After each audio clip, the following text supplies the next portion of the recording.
ಕರ್ತನ ನಾಮಕ್ಕೆ ಮಹಿಮೆ ಉಂಟಾಗ್ಲಿ. ಕಳೆದ ರಾತ್ರಿ ಜಾಸ್ತಿ ಪ್ರಾರ್ಥನೆ ಮಾಡುವಾಗ ಕೆಲವು ವಿಷಯಗಳು ನಾನು ಬೈಬಲ್ ಓದ್ತಿರ್ತೇನೆ. ಸಂದೇಶ ರೆಡಿ ಮಾಡೋಕ್ಕಿಂತ ಮುಂಚೆ ಬೈಬಲ್ ಓದುವಾಗ ಯೂಶುವಲಿ ಹಳೆ ಒಡಂಬಡಿಕೆ ನಾನು ಮೆಸೇಜ್ ರೆಡಿ ಮಾಡುವಾಗ ಓದ್ತಿರ್ತೇನೆ.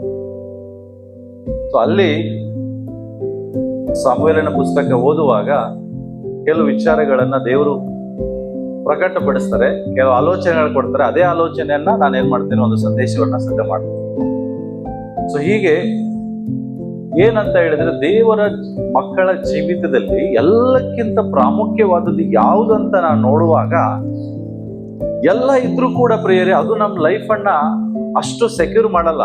ಅಂದ್ರೆ ಅದು ನಮ್ಮ ಜೀವಿತವನ್ನ ಅಷ್ಟು ಕಾಪಾಡೋದಿಲ್ಲ. ಎಲ್ಲ ಜೀವಿತದಲ್ಲಿ ಮಹತ್ವವಾದದ್ದು ಯಾವುದು ಅಂತ ಹೇಳಿದ್ರೆ ಅದು ದೇವರ ಪ್ರಸನ್ನತೆ. ದೇವರ ಪ್ರಸನ್ನತೆ ಏನಂದ್ರೆ, ದೇವರು ನಮ್ಮ ಸಂಗಡ ಇರುವಿಕೆ. ಕರ್ತನಾದ ಯೇಸು ಕ್ರಿಸ್ತ ನಮಗೆ ವಾಗ್ದಾನ ಏನ್ ಮಾಡಿದ್ದಾರೆ ಏನಂದ್ರೆ, ಯುಗದ ಸಮಾಪ್ತಿವರೆಗೂ ಎಲ್ಲಾ ದಿವಸ ನಾನು ನಿನ್ನ ಸಂಗಡ ಇರ್ತೇನಂತ. ಬಟ್ ದೇವರು ನಮ್ಮ ಸಂಗಡ ಇರ್ಬೇಕಾದ್ರೆ ನಾವು ಆತನ ಇಟ್ಕೋಬೇಕಲ್ಲ. ಉದಾಹರಣೆಗೆ ಹೇಳ್ತೇನೆ, ಈಗ ಒಂದು ಹುಡುಗ ಹುಡುಗಿ ಗಂಡು ಹೆಣ್ಣು ಮದುವೆ ಆದ್ಮೇಲೆ ಅವ್ರು ಎದಕ್ಕಾಗಿ ಮದುವೆ ಆಗ್ತಾರೆ? ಮರಣವು ನಮ್ಮನ್ನ ಅಗಲಿಸುವ ತನಕ ನಾವು ಜೊತೆಯಾಗಿ ಇರ್ತೇವೆ ಅಂತ ಹೇಳಿ ಏನಾಗಿರ್ತಾರೆ, ಅವರು ಮದುವೆ ಆಗಿರ್ತಾರೆ. ಹುಡುಗನು ಅದೇ ಮಾತು ಕೊಟ್ಟಿರ್ತಾನೆ, ಹುಡುಗಿನೂ ಅದೇ ಮಾತು ಕೊಟ್ಟಿರ್ತಾಳೆ. ಆದ್ರೆ ಎಷ್ಟೋ ಸಾರಿ ನೋಡ್ರಿ, ಕೆಲವು ಕುಟುಂಬಗಳು ಮಧ್ಯದಲ್ಲೇ ಏನಾಗ್ತವೆ, ಡಿವೈಡ್ ಆಗ್ತದೆ, ಜೊತೆಗಿರುವುದಿಲ್ಲ. ಯಾಕೆ? ಅವರ ಮಧ್ಯದಲ್ಲಿರುವ ಸಂಬಂಧ ಸರಿ ಇರುವುದಿಲ್ಲ. ಸಂಬಂಧ ಏನಾಗ್ತದೆ, ಹಾಳಾಗ್ತದೆ. ಸೊ ದೇವರು ವಾಗ್ದಾನ ಏನೋ ಮಾಡಿದ್ದಾರೆ, ನಾನ್ ಸಂಗಡ ಯಾವಾಗ್ಲೂ ಇರ್ತೇನೆ ಅಂತ. ಬಟ್ ದೇವರು ನಮ್ಮ ಸಂಗಡ ಇರ್ಬೇಕಾದ್ರೆ ದೇವರನ್ನ ಇಟ್ಕೊಳ್ಳುವಂತಹ ಜವಾಬ್ದಾರಿ ನಮ್ದು. ದೇವರು ನನ್ನ ಸಂಗಡ ಇರುವ ಹಾಗೆ ಮಾಡುವುದು ಜವಾಬ್ದಾರಿ ನಮ್ಮಲ್ಲಿದೆ ಪ್ರಿಯ. ಯಾಕೆಂದ್ರೆ ಒಂದ್ಸಾರಿ ದೇವರು ನಮ್ಮನ್ನ ಬಿಟ್ಟು ಹೋದ್ರೆ, ದೇವರ ಪ್ರಸನ್ನತೆ ನಮ್ಮ ಸಂಗಡ ಇಲ್ಲದೆ ಹೋದ್ರೆ, ನಮ್ಮ ಜೀವಿತದಲ್ಲಿ ನಾನು ಹೇಳ್ತೇನೆ, ಇದರಷ್ಟು ದೊಡ್ಡದಾದಂತ ಲಾಸ್ ನಮ್ಮ ಜೀವಿತದಲ್ಲಿ ಬೇರೆ ಯಾವುದೂ ಇಲ್ಲ. ಅತಿ ದೊಡ್ಡ ನಮ್ಮ ಜೀವಿತದಲ್ಲಿ ನಷ್ಟ ಅಂದ್ರೆ ದೇವರು ನಮ್ಮನ್ನ ಬಿಟ್ಟು ಹೋಗೋದು, ದೇವರ ಪ್ರಸನ್ನತೆ ನಮ್ಮನ್ನ ಅಗಲಿಸುವಂತ. ಅದಕ್ಕಾಗಿ ಇವತ್ತು ಸಂದೇಶವನ್ನು ಈ ರೀತಿಯಾಗಿ ಅದಕ್ಕೆ ಕೊಟ್ಟೆ, ದೇವರ ಪ್ರಸನ್ನತೆನ ಕಾಪಾಡಿಕೊಳ್ಳ್ರಿ. ಹೇಳ್ರಿ, preserve the presence of god. ದೇವರ ಪ್ರಸನ್ನತೆಯನ್ನ ಕಾಪಾಡಿಕೊಳ್ಳಿ. ಯಾಕೆಂದ್ರೆ ನಾವು ಏನೆಲ್ಲ ಕಾಪಾಡ್ಕೊಳ್ಳಿಕ್ಕೆ ಇಷ್ಟಪಡ್ತೇವೆ. ನಮ್ಮಲ್ಲಿರುವ ಹಣವನ್ನ ಕಾಪಾಡ್ಕೊಳ್ಳಿಕ್ಕೆ ಪ್ರಯತ್ನ ಪಡ್ತೇವೆ, ನಮಗಿರುವ ಆಸ್ತಿಯನ್ನ ಕಾಪಾಡಿಕೊಳ್ಳಿಕ್ಕೆ ಪ್ರಯತ್ನ ಪಡ್ತೇವೆ, ನಮಗಿರುವ ಮಕ್ಕಳನ್ನ ಕಾಪಾಡಿಕೊಳ್ಳಿಕ್ಕೆ ಪ್ರಯತ್ನ ಪಡ್ತೇವೆ, ಹೆಂಡತಿಯನ್ನ ಕಾಪಾಡಿಕೊಳ್ಳಿಕ್ಕೆ ಪ್ರಯತ್ನ ಪಡ್ತೇವೆ, ಗಂಡನನ್ನ ಕಾಪಾಡಿಕೊಳ್ಳಿಕ್ಕೆ ಪ್ರಯತ್ನ ಪಡ್ತೇವೆ. ಎಲ್ಲವನ್ನ ಪ್ರಯತ್ನ ಪಡ್ತಾ ಇದೀವಲ್ಲ. ಅಪ್ಪ ಅಮ್ಮಂದಿರು ಮಕ್ಕಳನ್ನ ಕಾಪಾಡಿಕೊಳ್ಳಿಕ್ಕೆ ಪ್ರಯತ್ನ ಪಟ್ಟಿರ್ತಾರೆ. ಯಾರಾದ್ರೂ ಮಕ್ಕಳು ಹಾಸ್ಪಿಟಲ್ ಅಡ್ಮಿಟ್ ಆದ್ರೆ ಎಷ್ಟೇ ಖರ್ಚಾದ್ರೂ ಪರವಾಗಿಲ್ಲ, ಆ ಮಕ್ಕಳನ್ನ ಕಾಪಾಡಿಕೊಳ್ಳಿಕ್ಕೆ ಏನ್ ಮಾಡ್ತಾರೆ, ಅವರು ಪ್ರಯಾಸ ಪಡ್ತಾರೆ. ಹಾಗೆಯೇ ನನ್ನ ಪ್ರಶ್ನೆ ಏನಂದ್ರೆ, ಇಷ್ಟೆಲ್ಲ ನಾವು ಇದನ್ನ ಕಾಪಾಡಿಕೊಳ್ಳಿಕ್ಕೆ ಪ್ರಯತ್ನ ಪಡ್ತೇವೆ, ಅದೇ ಪ್ರಕಾರ ದೇವರ ಪ್ರಸನ್ನತೆಯನ್ನ ಕಾಪಾಡಿಕೊಳ್ಳಿಕ್ಕೆ ಎಷ್ಟು ಪ್ರಯತ್ನ ನಾವು ಪಡ್ತಾ ಇದ್ದೇವೆ, ಎಷ್ಟು ಪ್ರಯಾಸ ಇದಕ್ಕಾಗಿ ನಾವು ಪಡ್ತಾ ಇದ್ದೇವೆ.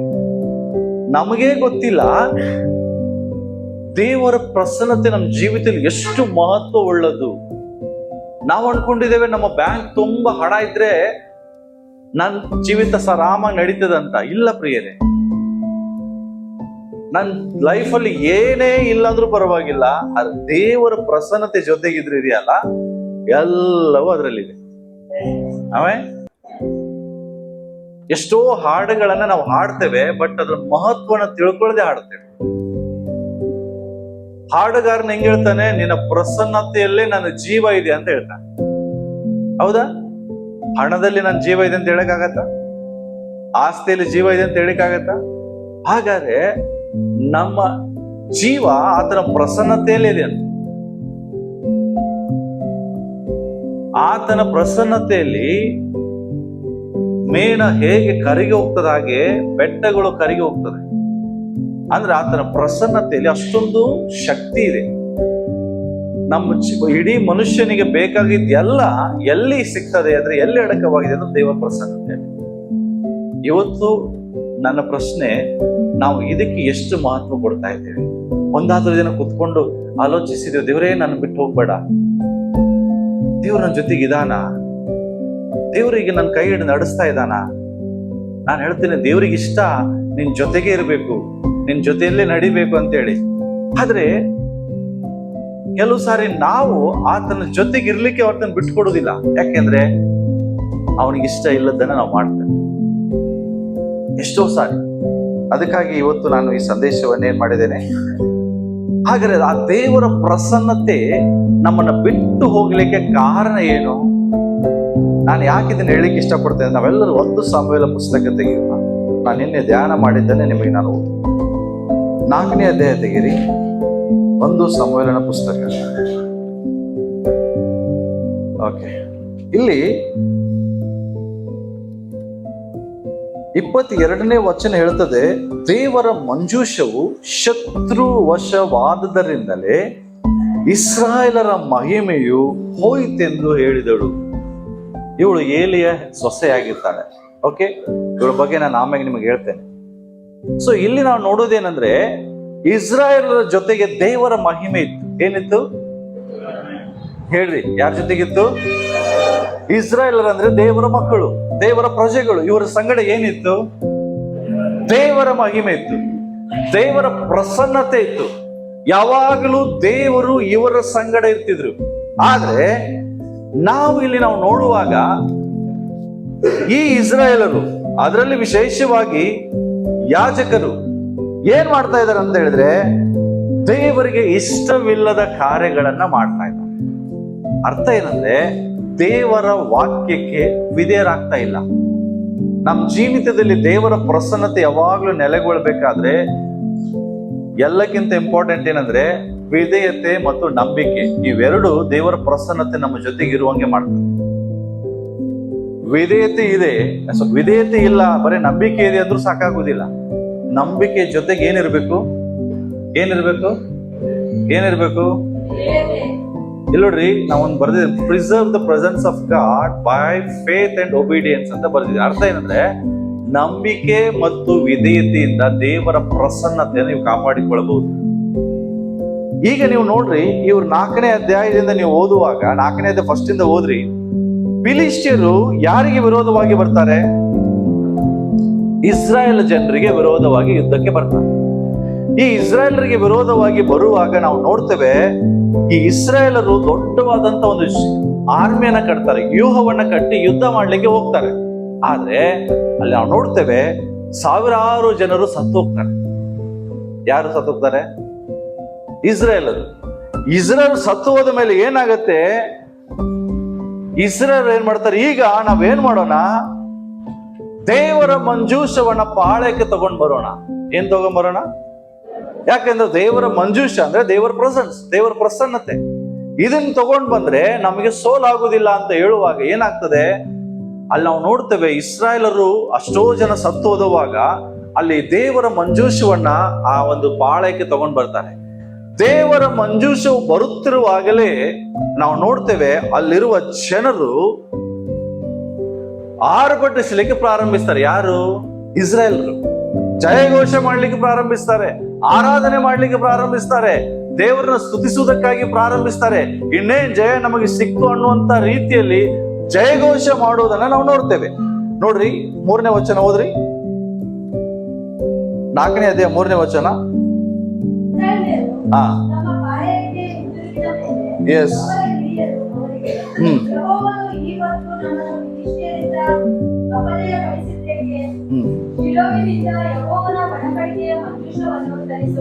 ಎಸ್. ಸಿ,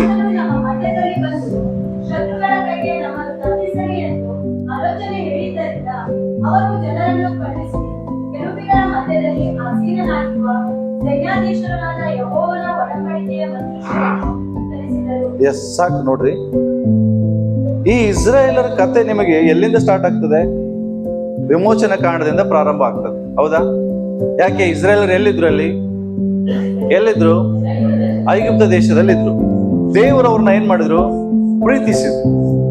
ಪ್ರೀತಿಸಿ ಕನಿಕರಿಸಿ ಏನ್ ಮಾಡಿದ್ರು? ಅವ್ರನ್ನ ಅಲ್ಲಿಂದ ಹೊರಗಡೆ ಕರ್ಕೊಂಬಂದ್ರು. ಎದಕ್ಕೆ ಕರ್ಕೊಂಬಂದ್ರು ಹೇಳ್ರಿ?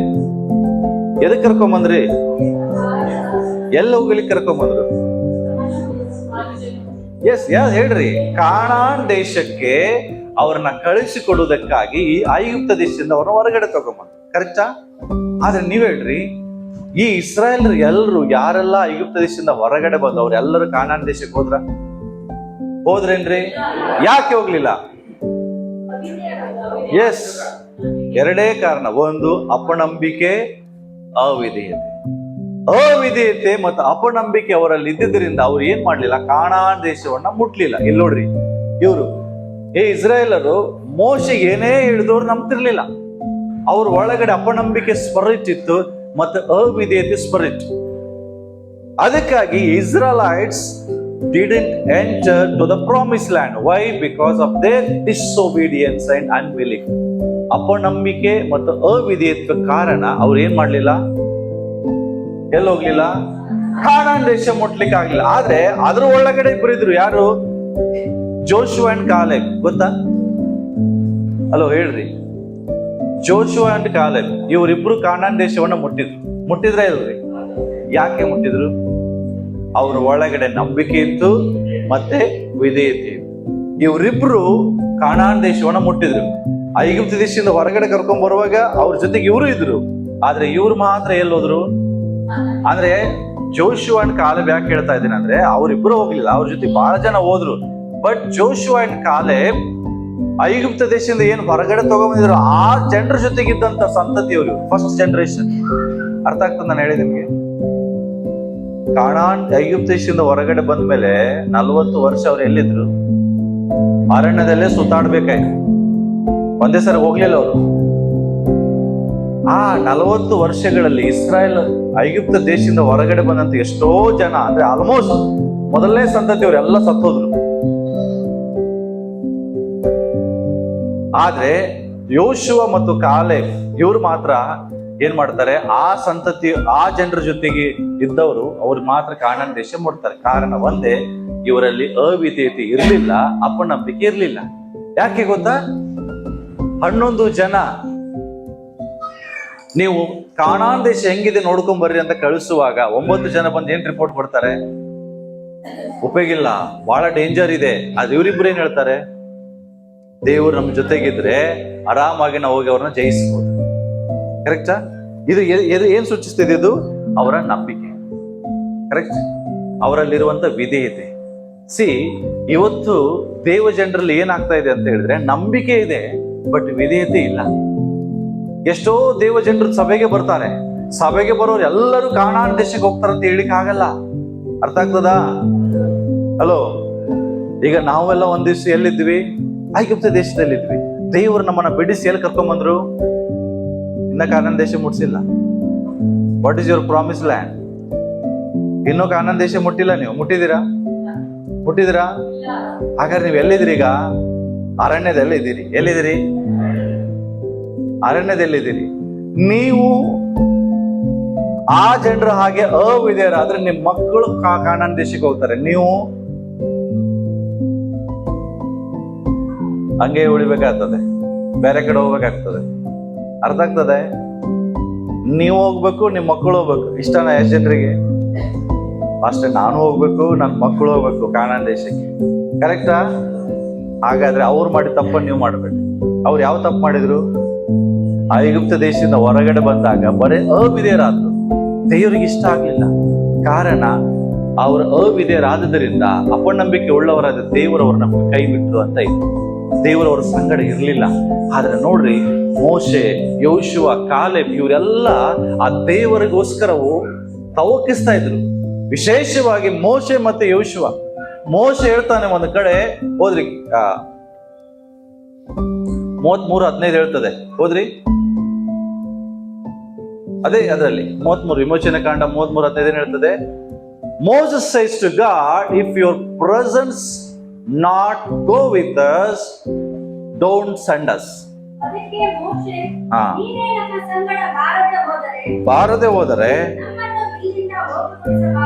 ಎಸ್, ಅರ್ಥ ಮಾಡ್ಕೊಡ್ರಿ. ಏನಿದೆ ಅರ್ಥ? ಅವನಿಗೆ ದೇವರ ವ್ಯಾಲ್ಯೂ ಗೊತ್ತಿತ್ತು. ನನ್ನ ಜೊತೆಗೆ ದೇವರು ಇಲ್ಲ ಆದ್ರೆ ನನಗೆ ಸೋಲ್ ಅನ್ನೋದು ಅವ್ನಿಗೆ ಗೊತ್ತಿತ್ತು. ಅದಕ್ಕೆ ಅವನು ಹೇಳ್ತಾನೆ, ನೀವು ನನ್ನ ಜೊತೆಗೆ ಬರೆದಿದ್ರೆ ದೇವ್ರೆ ನಮ್ಮನ್ನು ಕಳಿಸ್ಬೇಡ, ನಮ್ಮನ್ನ ಎಲ್ಲಿ ಹೋಗ್ಲಿಕ್ಕೆ ಹೇಳ್ಬೇಡ. ಅರ್ಥ ಏನು? ನಾನು ಎಲ್ಲೇ ಹೋದ್ರು ನನ್ನ ಜೊತೆಗೆ ಯಾರಿರ್ಬೇಕು? ದೇವರೇ ಇರ್ಬೇಕು. ಅವನ್ಗೆ ಗೊತ್ತಿತ್ತು ಆ ದೇವರ ಪ್ರಸನ್ನತೆಯ ಪ್ರಾಮುಖ್ಯತೆ, ಬಟ್ ಉಳಿದ ಜನರಿಗೆ ಗೊತ್ತಿರ್ಲಿಲ್ಲ. ಸೊ ಇಲ್ಲಿ ಏನಾಯ್ತು, ಇಲ್ಲಿ ಏನಾಯ್ತು ಅಂತ ಹೇಳಿದ್ರೆ, ಇದರ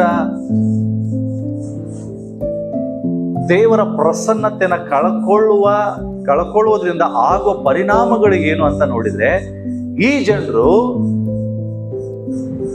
ದೇವರ ಮಂಜೂಷವೇನೋ ತಗೊಂಡ್ ಬಂದ್ರು, ದೇವರ ಮಂಜೂಷವನ್ನು ತಗೊಂಡ್ ಬಂದು ಆರ್ಭಟಿಸ್ಲಿಕ್ಕೆ ಪ್ರಾರಂಭಿಸಿದ್ರು. ಈಗ ಸಿಸ್ಟರ್ ಓದಿದ ಹಾಗೆ, ದೇವರ ಮಂಜೂಷ ಅವರ ಮಧ್ಯದಲ್ಲಿ ಬಂದಾಗ ಆತನು ನಮ್ಮ ಮಧ್ಯದಲ್ಲಿ ಬಂದು ಶತ್ರುಗಳ ಕೈಗೆ ನಮ್ಮನ್ನು ತಪ್ಪಿಸಲಿ ಎಂದು ಆಲೋಚನೆ ಹೇಳಿ ಅವರೆಲ್ಲರೂ ಕೆರೂಬಿಗಳ ಮಧ್ಯದಲ್ಲಿ ಆಸನಾರೂಢ ಸೇನಾಧೀಶ್ವರದ ಯೆಹೋವನ ಮಂಜೂಷವನ್ನು ತರಿಸಿ, ಏಲಿಯ ಇಬ್ಬರು ಮಕ್ಕಳು ಯಾಜಕರು ಒಬ್ನಿ ಪಿನ್ನೆಹಾಸ್ ಎಂಬುವರು ದೇವರ ಒಡಂಬಡಿಕೆ ಮಂಜೂಷ ಸಂಗಡ ಇದ್ರು.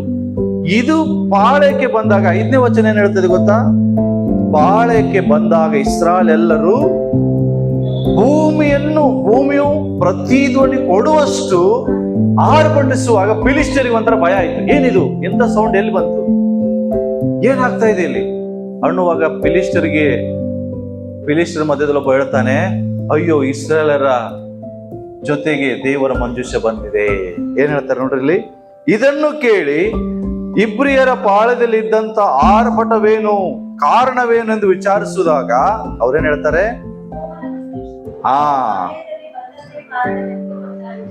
ಏನ್ ಹೇಳ್ತಾರೆ, ದೇವರ ಮಂಜೂಷವು ಪಾಳ್ಯಕ್ಕೆ ಬಂದಿದ್ದೇ ಕಾರಣ ಎಂದು ಹೇಳುವಾಗ ಫಿಲಿಷ್ಟಿಯರು ಏನ್ ಮಾಡ್ತಾರೆ, ದೇವರು ಇವರ ಪಾಳ್ಯಕ್ಕೆ ಬಂದಿದ್ದಾನಲ್ಲ ಎಂದು ಏನ್ ಮಾಡ್ತಾರೆ, ಫಿಲಿಷ್ಟಿಯರು ಬಹಳವಾಗಿ ಭಯ ಪಡ್ತಾರೆ.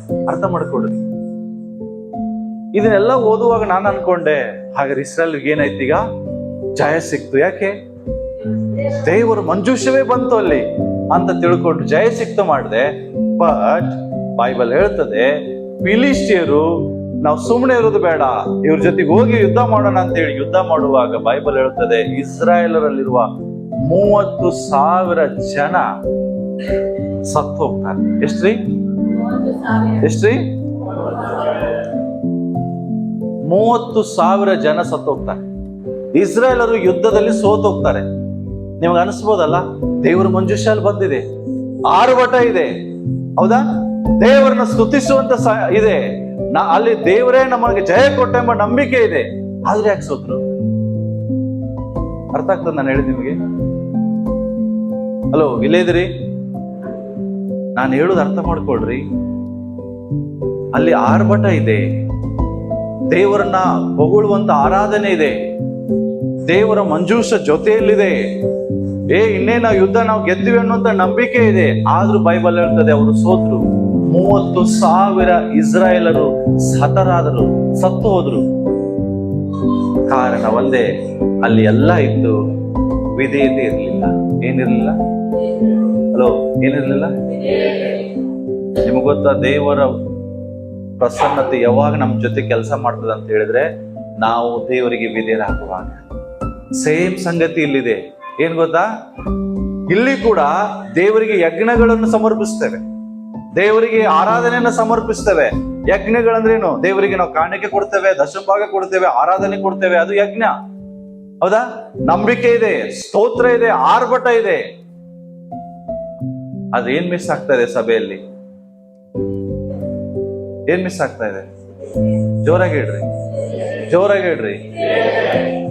ನಿನ್ನ ಸಂಗಡ, ನಿನ್ನ ಕುಟುಂಬದ ಸಂಗಡ, ನಿನ್ನ ಸಭೆ ಸಂಗಡ ದೇವ್ರು ಇರ್ಬೇಕಂತ ನಿಮಗೆ ಇಷ್ಟ ಇಲ್ವಾ?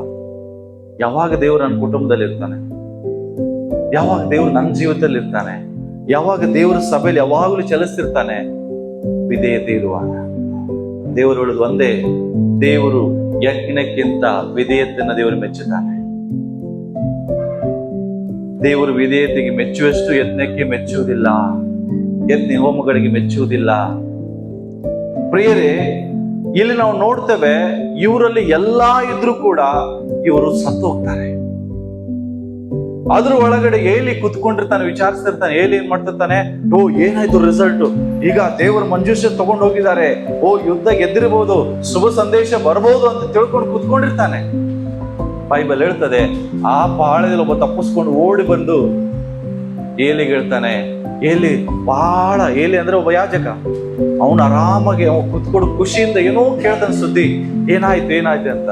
ಒಂದೇ ಹೇಳ್ತಾನೆ, ನಾವು ಸೋತ್ವಿ, 30,000 ಜನ ಸತ್ರು, ನೀನಿಬ್ರು ಮಕ್ಕಳು ಸತ್ರು.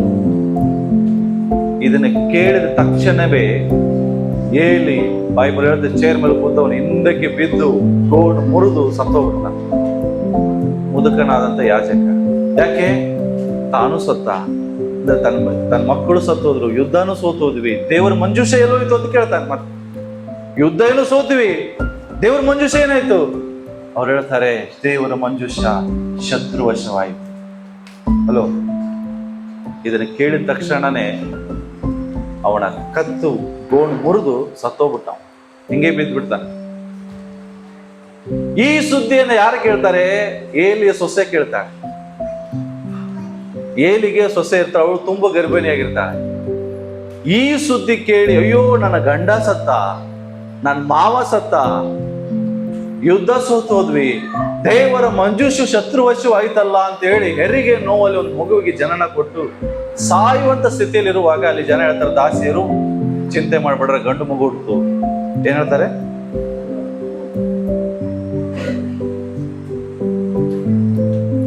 ಗಂಡು ಮಗು ಹುಡ್ತು ಅಂತ ಹೇಳುವಾಗ ಅವಳು ಆ ಮಗುವಿಗೆ ಇಕಾಬೋದ್ ಅಂತ ಹೆಸರು ಹೇಳಿ ಸತ್ತೋಗ್ಬಿಡ್ತಾಳೆ.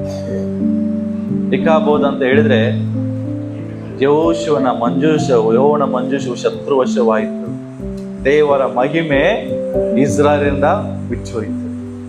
ಹಲೋ, ಈ ಸ್ಟೋರಿ ನಿನ್ನೆ ಓದುವಾಗ ನಿಜವಾಗ್ಲೂ ಬಹಳ ಬೇಸರ. ಏನಂದ್ರೆ ನಮ್ಮ ಲೈಫನ್ನು ನಾವು ಟೆಸ್ಟ್ ಮಾಡ್ತೇವೆ, ನಾವು ದೇವರಿಗೆ ಯಜ್ಞವನ್ನು ಕೊಡ್ತೇವೆ, ನಾವು ದೇವರನ್ನ ಆರಾಧಿಸ್ತೇವೆ, ಸಭೆಗೆ ಬರ್ತೇವೆ, ದೇವರನ್ನ ಆರ್ಭಟಿಸ್ತೇವೆ, ಕುಣಿದಾಡ್ತೇವೆ, ಎಲ್ಲಾ ಮಾಡ್ತೇವೆ. ದೇವರ ವಾಕ್ಯಕ್ಕೆ ವಿಧೇಯರಾಗುವುದಿಲ್ಲಲ್ಲ. ಎಷ್ಟೋ ಸಾರಿ ದೇವರು ಹೇಳ್ತಾರೆ, ಇದನ್ನ ಮಾಡಬೇಡ, ಅದನ್ನೇ ಮಾಡ್ತೇವೆ. ಎಲ್ಲ ಇದೆ, ವಿಧೇಯತೆ ಇಲ್ಲ. ದೇವರು ಮೆಚ್ಚುವುದು ವಿಧೇಯತೆಗೆ ಪ್ರಿಯರೇ. ವಿಧೇಯತ್ವಕ್ಕೆ ಮೆಚ್ಚುವಷ್ಟು ದೇವರು ಎದಕ್ಕೂ ಮೆಚ್ಚುವುದಿಲ್ಲ. ದೇವರ ಪ್ರಸನ್ನತೆ ಅವರ ಬಿಟ್ಟು ಹೋಗ್ಲಿಕ್ಕೆ ಕಾರಣನೇ ಅವರ ಅವಿಧೇಯತೆ. ಏಲಿಯ ಇಬ್ಬರು ಮಕ್ಕಳು ಯಾಜಕ ಉದ್ಯೋಗ ಮಾಡುವಾಗ ದೇವರು ಹೇಳಿದ ಯಾವ ಕೆಲಸ ಮಾಡಿರೋದಿಲ್ಲ, ಎಲ್ಲವೂ ದೇವರಿಗೆ ವಿರೋಧವಾಗಿ ಮಾಡಿರ್ತಾರೆ. ದೇವರ ವಾಕ್ಯಕ್ಕೆ ವಿಧೇಯರಾಗುವುದಿಲ್ಲ. ದೇವರ ದೃಷ್ಟಿಯಲ್ಲಿ ದುಷ್ಟರಾಗಿ ಜೀವಿಸ್ತಾರೆ. ನಾನು ಹೇಳೋದು ಅರ್ಥ ಮಾಡ್ಕೊಡ್ರಿ. ದೇವರ ಮಂಜೂಷ ಅವ್ರನ್ನ ಬಿಚ್ಚೋಯ್ತು, ದೇವರ ಮಹಿಮೆ ಅವ್ರನ್ನ ಬಿಚ್ಚೋಯ್ತು. ಇದು ಫಸ್ಟ್. ಅಷ್ಟೇ ಅಲ್ಲ ಪ್ರಿಯರೇ, ಯಾವಾಗ ದೇವರ ಆದಾಮನನ್ನು ಸೃಷ್ಟಿ ಮಾಡಿದನೋ, ದೇವರ ಆದಾಮನ ಸೃಷ್ಟಿ ಮಾಡಿದ ಯಾಕೆ ಗೊತ್ತಾ?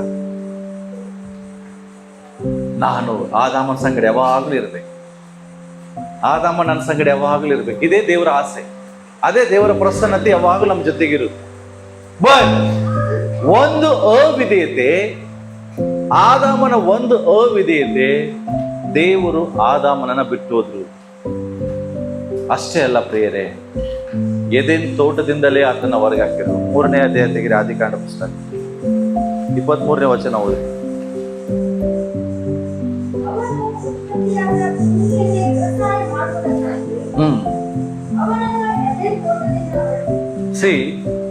ಆತನು ಏದೇನ್ ತೋಟದಲ್ಲೇ ಇರಬೇಕು, ಯಾವಾಗಲೂ ದೇವರ ಸಂಗಡ ಇರಬೇಕು. ಅಷ್ಟೇ ಅಲ್ಲ ಪ್ರಿಯರೇ, ಮನುಷ್ಯ ಅಂದ್ಮೇಲೆ ಅವನಿಗೆ ಸಾವೇ ಬರಬಾರ್ದು ಅಂತ ಹೇಳಿ ಜೀವವೃಕ್ಷದ ಹಣ್ಣು ಒಂದು ಗಿಡವನ್ನು ಅಲ್ಲಿ ಇಟ್ಟಿದ್ರು.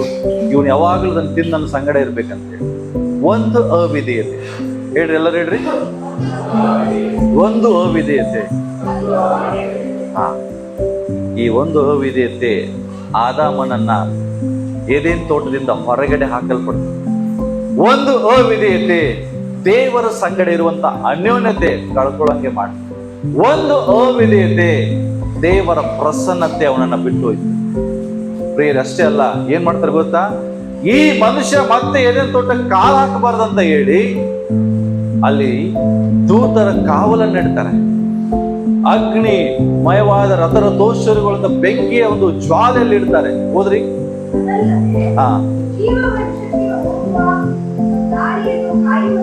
ಎಸ್.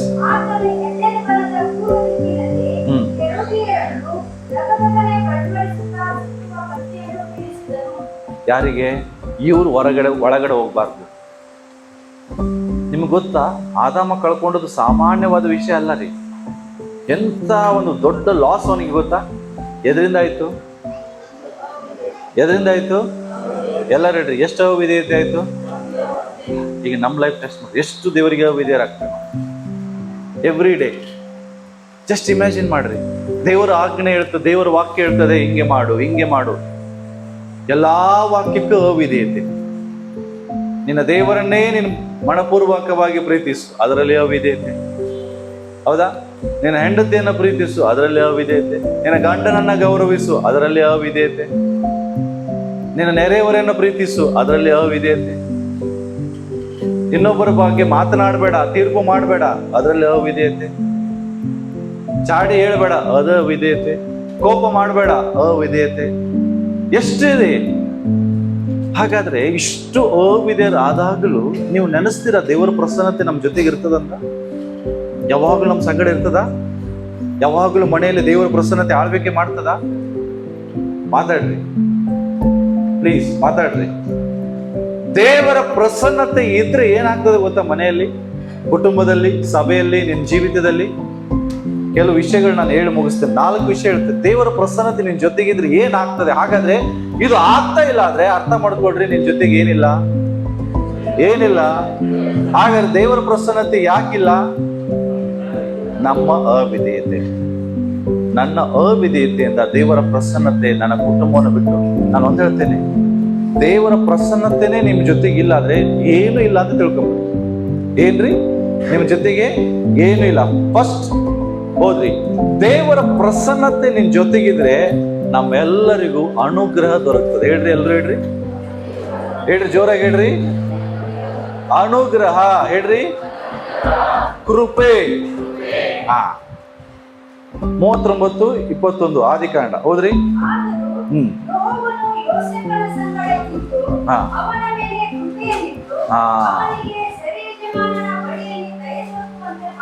ಹಲೋ, ದೇವರು ನಿನ್ನ ಸಂಗಡ ಇದ್ರೆ ಏನ್ ಸಿಗ್ತದೆ ನಿನಗೆ? ಏನ್ ಸಿಗ್ತದೆ? ದಯೆ, ಕೃಪೆ, ಅನುಗ್ರಹ ಎಲ್ಲ ಒಂದೇ. ಯಾರ್ದು? ಕೇವಲ ದೇವ್ರದಷ್ಟೇ ಅಲ್ಲ. ಹಲೋ, ಯಾರ್ದು? ಕೇವಲ ದೇವ್ರದಷ್ಟೇ ಅಲ್ಲ, ಇವನ್ ಮನುಷ್ಯರ ಅನುಗ್ರಹ ನಿನಗೆ ಸಿಗ್ತದೆ. ಯಾಕೆ ಅವನಿಗೆ ಸಿಕ್ತು? ಬೈಬಲ್ ಸ್ಪಷ್ಟ ಹೇಳ್ತದೆ, ಯೋಸೇಫನ ಸಂಗಡ ದೇವರು ಇದ್ದಿದ್ದರಿಂದ ಅವನಿಗೆ ಕೃಪೆ ಸಿಕ್ತು. ಪೋಟಿಫರನ ಮನೆಯಲ್ಲಿ ಕೃಪೆ ಸಿಕ್ತು, ಅನುಗ್ರಹ ಸಿಕ್ತು. ಹಲೋ, ಪಕ್ಕದವರಿಗೆ ಹೇಳ್ರಿ, ನಿನ್ನ ಸಂಗಡ ದೇವರ ಅನುಗ್ರಹ ಇದೆಯಾ? ಮನುಷ್ಯರ ಅನುಗ್ರಹ ಸಿಗ್ತಾ ಇದೆಯಾ? ಯಾವಾಗ ಒಂದ್ ಹೇಳುದು, ಪಾಸ್ಟ್ರೇ ನಾನು ಅಲ್ಲೋದೆ, ಅವ್ರು ನನ್ಗೆ ಹೆಂಗೆ ಬೈದ್ರಿ, ನನಗೆ ಹೆಂಗೆ ಲಾಸ್ ಮಾಡಿದ್ರು. ನೀನು ಕಾರಣ ಏನ್ ಗೊತ್ತಾ? ನೀನು ಹೋಗುವಾಗ ಒಬ್ಬರೇ ಹೋಗಿರಿ. ನೀನ್ ಎಲ್ಲೇ ಹೋಗು, ದೇವರು ನಿನ್ನ ಕರ್ಕೊಂಡು ಹೋಗು, ದೇವರು ನಿನ್ನ ಜೊತೆಗೆ ಇದ್ಕೊಂಡು ಹೋಗು. ಆಟೋಮೆಟಿಕ್ ಆಗಿ ಹೇಳ್ತೇನೆ, ಮನುಷ್ಯರು ಸಹ ನಿನಗೆ ಏನು ಮಾಡಕ್ಕಾಗ. ಅವ್ರು ನೀನ್ ನೋಡುವಾಗಲೇ ಕರಗಿ ಹೋಗ್ತಾರೆ. ಏನಾಗ್ತಾರೆ? ನಿನ್ನ ನೋಡುವಾಗಲೇ ಅವ್ರು ನಿನಗೆ ಕರಗಿ ಹೋಗ್ತಾರೆ. ಯಾಕೆ? ನಿನ್ನ ಸಂಗಡ ಏನಿದ್ದಾರೆ? ದೇವರಿದ್ದಾರೆ. ದೇವರ ಪ್ರಸನ್ನತೆ ನನ್ನ ಜೊತೆಗಿದ್ರೆ ನನಗೇನ್ ಸಿಗ್ತದೆ ಪ್ರಿಯರೇ? ಕೃಪೆ. ಪಕ್ಕದವ್ರಿಗೆ ಹೇಳ್ರಿ, ಕೃಪೆ. ಯಾವಾಗಲೂ ಆ ಕೃಪೆಯಲ್ಲಿ ನಾನು ಜೀವಿಸ್ತೇನೆ. ಯಾವಾಗಲೂ ಮನುಷ್ಯರ ದಯೆ ನನಗೆ ದೊರಕುವಂತದ್ದಾಗ್ತದೆ. ನಾವು ಭಯಪಡೋ ಅವಶ್ಯಕತೆ ಇರುವುದಿಲ್ಲ. ನಾನು ಹೇಳ್ತೇನೆ ನೋಡ್ರಿ, ಗೌರ್ಮೆಂಟ್ ವಿಷಯದಲ್ಲಿ ವಿಶೇಷವಾಗಿ ನೋಡ್ರಿ, ಯಾವುದೇ ಸರ್ಕಾರಿ ಕೆಲಸ ಬೇಗ ಆಗುದಿಲ್ಲ. ಆಗ್ತದ? ಬರೇ ಲಂಚ, ಬರೇ ಅದು ಇದು ಕೇಳ್ತಾರಲ್ಲ. ಆದ್ರೆ ದೇವರ ಸಂಗಡ ಕರ್ಕೊಂಡು ಹೋಗ್ರಿ, ದೇವ್ರ ನಿನ್ ಜೊತೆಗೆ ಇದ್ಕೊಂಡು ಹೋಗ್ರಿ, ಎಲ್ಲವೂ ನಿನಗೆ ಅನುಕೂಲವಾಗ. ಆಮೇಲೆ ದೇವರನ್ನ ಪ್ರೀತಿಸೋ ಇದಕ್ಕಾಗಿ ಎಲ್ಲಾ ಕಾರ್ಯಗಳು ಅನುಕೂಲವಾಗ್ತದೆ. ಯಾಕೆ? ದೇವರು ನಮ್ಮ ಸಂಗಡ ಇರುತ್ತೆ.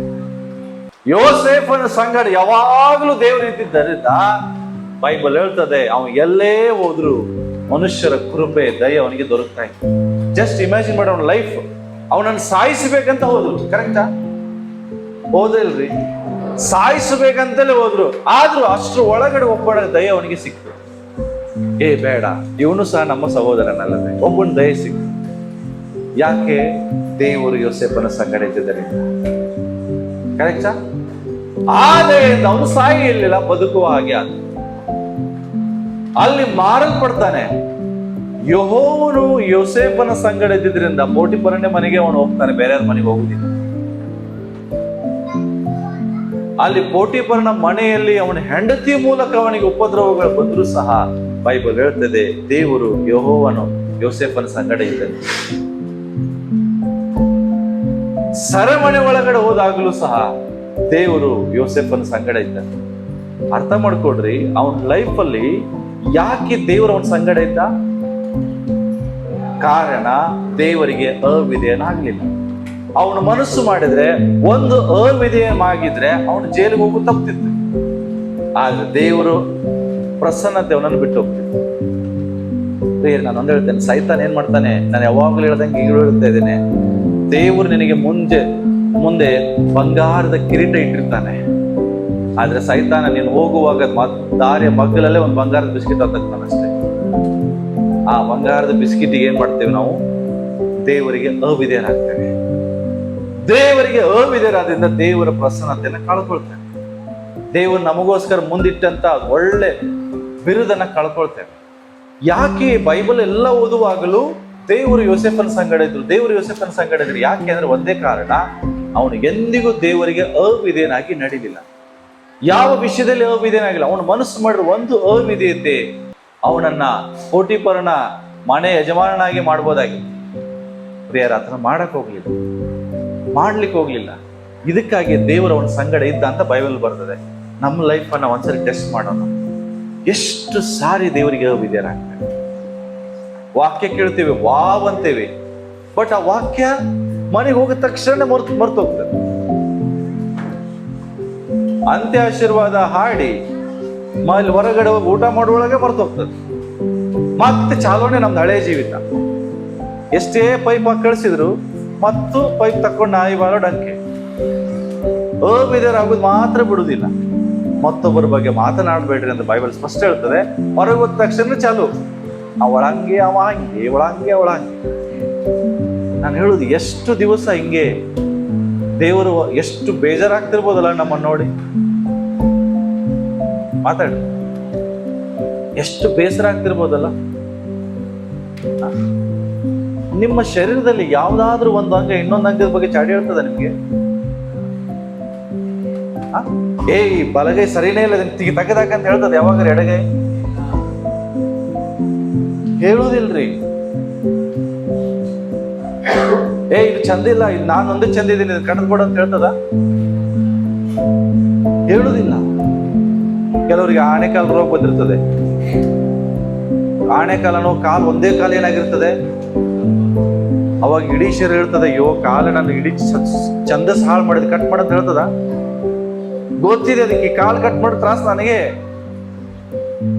ಬಟ್ ನಾವೇನ್ ಮಾಡ್ತೇವೆ? ದೇವ್ರ ವಾಕ್ಯ ಹೇಳ್ತದೆ ನೀವೆಲ್ಲ ಒಂದೇ ಶರೀರದ ಅಂಗಗಳು, ಆದ್ರೂ ಸಹ ಹೇಳ್ತೇವೆ ಅವ ಸರಿ ಇಲ್ಲ, ಈ ಅಂಗ ಸರಿ ಇಲ್ಲ, ಈ ಕೈ ಸರಿ ಇಲ್ಲ, ಈ ಬೆರಳು ಸರಿ ಇಲ್ಲ, ನಾನ್ ಚಂದಿದೆ.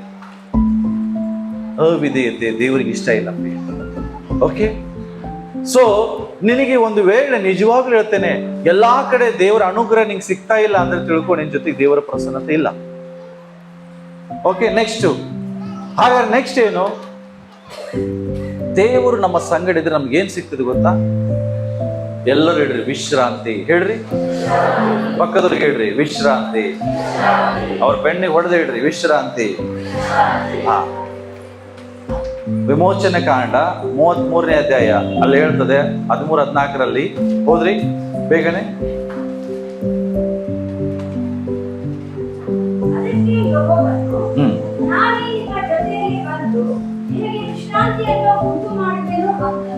ಎಸ್, ಬೈಬಲ್ ಹೇಳ್ತದೆ, ನಾನೇ ನಿಮ್ಮ ಸಂಗಡ ಬಂದು ನಾನು ನಿಮಗೆ ಏನ್ ಮಾಡ್ತೇನೆ? ವಿಶ್ರಾಂತಿಯನ್ನು ಉಂಟು ಮಾಡ್ತೇನೆ. ಇಂಗ್ಲಿಷ್ ಹೇಳ್ತದೆ, my presence will go with you and as a result I will give you rest. See, ಇವತ್ತು ಜನರಿಗೆ ಕೇಳಿ, ನೀವು ಫೋನ್ ಮಾಡಿ ಹೇಗಿದ್ದೀರಿ, ಚೆನ್ನಾಗಿದೀವಿ ಅಂತ ಹೇಳ್ತಾರೆ ಬಾಯಿ ಮಾತಿಂದ, ಆದ್ರೆ ರಾತ್ರಿ ನಿದ್ರೆ ಬರಲ್ಲ ಅವ್ರಿಗೆ. ಎಷ್ಟು ಜನರಿಗೆ ರಾತ್ರಿ ಮಲಗದ ನಿದ್ರೆ ಬರಲ್ಲ? ಯಾರು ಕೈ ಎತ್ತದಿಲ್ಲ, ಕೇಳ್ರಿ, ಕೈ ಎತ್ತ ಸಮಸ್ಯೆ. ಆದ್ರೆ ಫೋನ್ ಮಾತ್ರ ಹೇಳ್ತಾರೆ, ಹೋಗಿದ ತಕ್ಷಣ ಫೋನ್ ಮಾಡ್ತಾರೆ, ಪಾಸ್ಟರ್ ನಿದ್ರೆನೇ ಬರ್ತಿಲ್ಲ. ಯಾಕೆ? ಮೈಂಡ್ ಬರೀ ಒತ್ತಡದಲ್ಲಿ ಇರ್ತದೆ, ವಿಶ್ರಾಂತಿನೇ ಇಲ್ಲ, ಟೆನ್ಷನ್ ಟೆನ್ಷನ್ ಟೆನ್ಷನ್, ನಿದ್ರೆನೇ ಬರಲ್ಲ. ಬಟ್ ದೇವ್ರ ವಾಕ್ಯ ಏನ್ ಹೇಳ್ತದೆ? ನಾನಿನ್ ಸಂಗಡ ಹೋದ್ರೆ ನಿನಗೇನ್ ಸಿಗ್ತದೆ? ಇವತ್ತು ಜನರಿಗೆ ನಿದ್ರೆ ಬರಲ್ಲ, ಕಾರಣ ಸಮಸ್ಯೆಗಳು, ರೆಸ್ಟ್ ಇಲ್ಲ, ವಿಶ್ರಾಂತಿ ಇಲ್ಲ.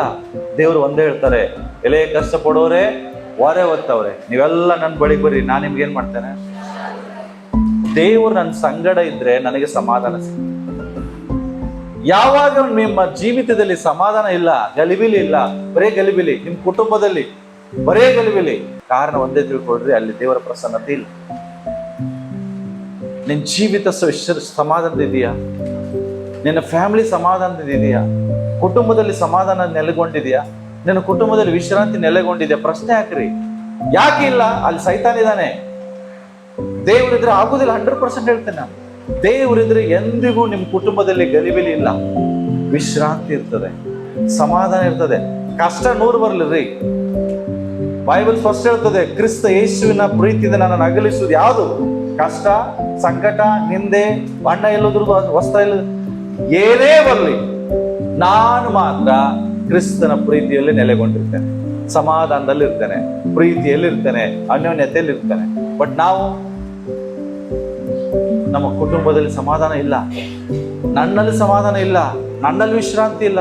ಹಲೋ, ಬೈಬಲ್ ಸ್ಪಷ್ಟವಾಗಿ ಹೇಳ್ತದೆ, ನಿನ್ನ ಹೃದಯದ ಒಳಗಡೆ ಸಮಾಧಾನ ಇರಲಿ, ಕರ್ತನ ಸಂತೋಷ ಇರಲಿ, ದೇವರ ಆತ್ಮನ ನೆಮ್ಮದಿ ವಿಶ್ರಾಂತಿ ನಿನ್ನಲ್ಲಿ ಯಾವಾಗಲೂ ಇರಲಿ, ನೆಲೆಗೊಳ್ಳಿ ಅಂತ ಬೈಬಲ್ ಹೇಳ್ತದೆ. ಬಟ್ ನಮ್ಮಲ್ಲಿ ಇಲ್ಲ. ಕಾರಣ ಒಂದೇ, ನನ್ನ ಜೊತೆಗೆ ಯಾರಿಲ್ಲ? ಆತನ ಪ್ರಸನ್ನತೆ ಇಲ್ಲ.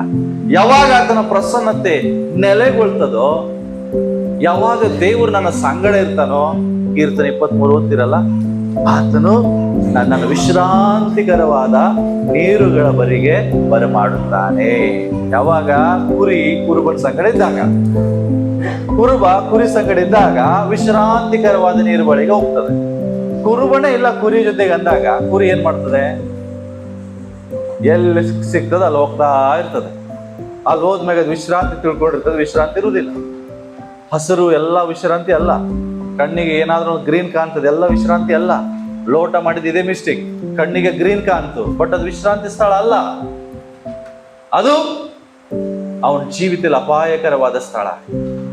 ಕಾರಣ ಅವನು ಏನ್ ಮಾಡ್ದ? ತನ್ನ ಮೇಲಿರುವಂತ ಒಡೆಯನನ್ನ ಬಿಟ್ಟು ಹೋದ, ಅಬ್ರಹಾಮನನ್ನ ಬಿಟ್ಟು ಹೋದ. ನಿಮ್ಗೆ ಗೊತ್ತ, ಹಳೆ ಒಡಂಬಡಿಕೆಯಲ್ಲಿ ಯಾರಾದ್ರೂ ಯಾಜಕ, ತಂದೆ, ಇವರೆಲ್ಲರೂ ದೇವರ ಸಮಾನವಾಗ.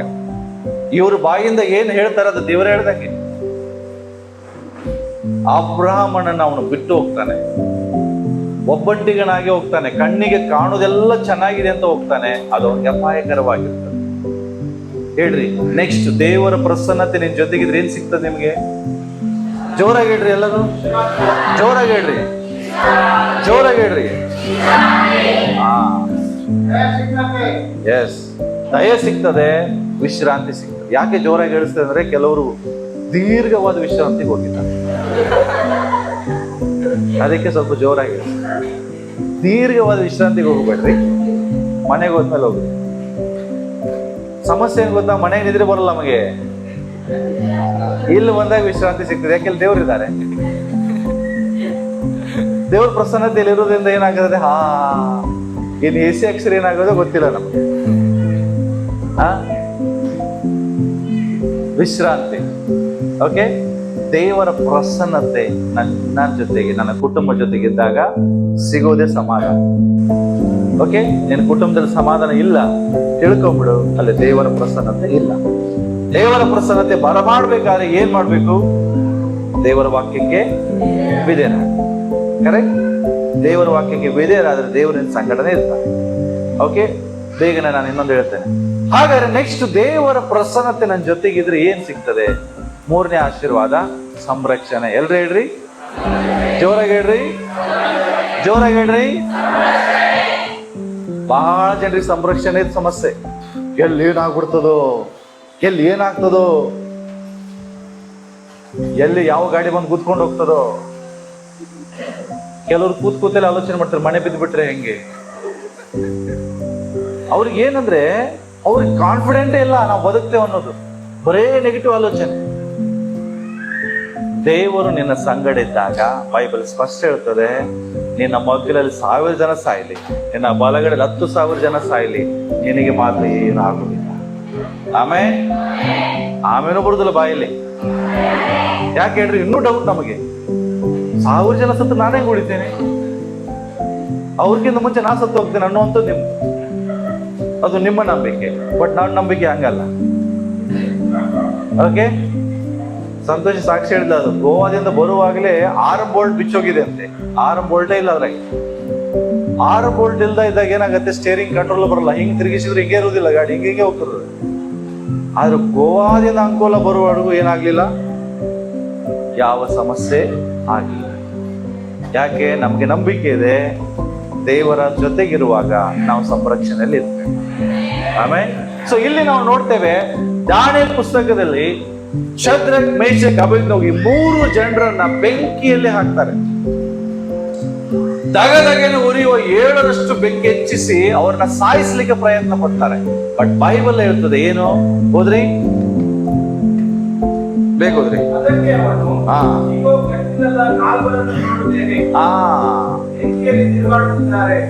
ಸಿ 3 ಜನ ಬೆಂಕಿಯಲ್ಲಿ ಹಾಕಲ್ಪಟ್ಟಿದ್ದಾರೆ. ಆದ್ರೆ 4 ಜನರು ಇದ್ದಾರೆ. ಯಾರಿದ್ದಾರೆ ಜೊತೆಗೆ? ಯಾರಿದ್ದಾರೆ ಜೊತೆಗೆ? ದೇವ್ರ ಜೊತೆಗಿದ್ದಾರೆ. ದೇವ್ರು ನಿನ್ನ ಜೊತೆಗಿರುವುದು ಜನ ನೋಡುವಂಗೆ ದೇವರು ಮಾಡ್ತಾರೆ. ಯಾವಾಗ ಗೊತ್ತಾ? ನೀನ್ ದೇವರ ವಾಕ್ಯಕ್ಕೆ ಯಾವಾಗಲೂ ವಿಧೇಯರಾಗುವಾಗ ಜನ ಹೇಳ್ತಾರೆ, ಅದೇ ಇಷ್ಟು ಜನರಿಗೆ ಎಲ್ಲ ಇದ್ರು, ಇವ್ರಿಗೆ ಏನೂ ಆಗ್ಲಿಲ್ಲ ಅಲ್ರಿ, ಅರೆ ಇವ್ರಿಗೆ ಮಾತ್ರ ಏನೂ ಆಗ್ತಾ ಇಲ್ಲಲ್ಲ, ಇವ್ರು ಮಾತ್ರ ಆರಾಮಾಗಿದಾರಲ್ಲ. ಯಾಕೆ? ನೀವು ಆರಾಮಾಗಿರ್ಲಿಕ್ಕೆ ಕಾರಣ ಯಾರು? ದೇವರು ನಿನ್ನ ಸಂಗಡ ಇರೋದು. ದೇವರ ಪ್ರಸನ್ನತೆ ಶದ್ರಕ್, ಮೇಷಕ್, ಅಬೇದ್ನೆಗೋಗಳ ಸಂಗಡ ಇದ್ದುದರಿಂದ ಬೈಬಲ್ ಹೇಳ್ತದೆ, ಸುಟ್ಟ ವಾಸನೆ ಕೂಡ ಅವ್ರ ಜೊತೆಗಿರ್ಲಿಲ್ಲ. ಚರ್ಮದಲ್ಲಿ, ಅವರ ಅಂಗಿಗಳಲ್ಲಿ, ಬಟ್ಟೆಗಳಲ್ಲಿ ಕೂಡ ಸುಟ್ಟಿದಂತ ಸ್ಮೆಲ್ ಇರಲಿಲ್ಲ. ಆಗ ಅಲ್ಲಿರುವಂತ ಅರಸ ಹೇಳ್ತಾನೆ, ಶದ್ರಕ್, ಮೇಷಕ್, ಅಬೇದ್ನೆಗೋಳ ದೇವರೇ ನಿಜವಾದ ದೇವರು. ಸೊ ಅಷ್ಟೇ ಅಲ್ಲ, ಈ ದಾನಿಯೇಲನ ಬಗ್ಗೆ ನೋಡ್ರಿ, 6ನೇ ಅಧ್ಯಾಯಕ್ಕೆ ಬರುವಾಗ ಸಿಂಹದ ಗವಿಯಲ್ಲಿ ಹಾಕ್ತಾರೆ. ಸಿಂಹದ ಗವಿ. ರಾತ್ರಿ ನಿದ್ರೆ ಬರಲ್ಲ ರಾಜನಿಗೆ. 22ನೇ ವಚನ ಓದ್ರಿ, ಅವನು ಹೇಳ್ತಾನೆ, ದೇವರು ತನ್ನ ದೂತನನ್ನ ಕರೆಸಿ ಸಿಂಹದ ಬಾಯನ್ನು ಕಟ್ಟಿ ನನ್ನನ್ನ ರಕ್ಷಿಸಿದ. ಬರ್ತದ ಬೈಬಲ್ ಅಲ್ಲಿ? ಎಸ್.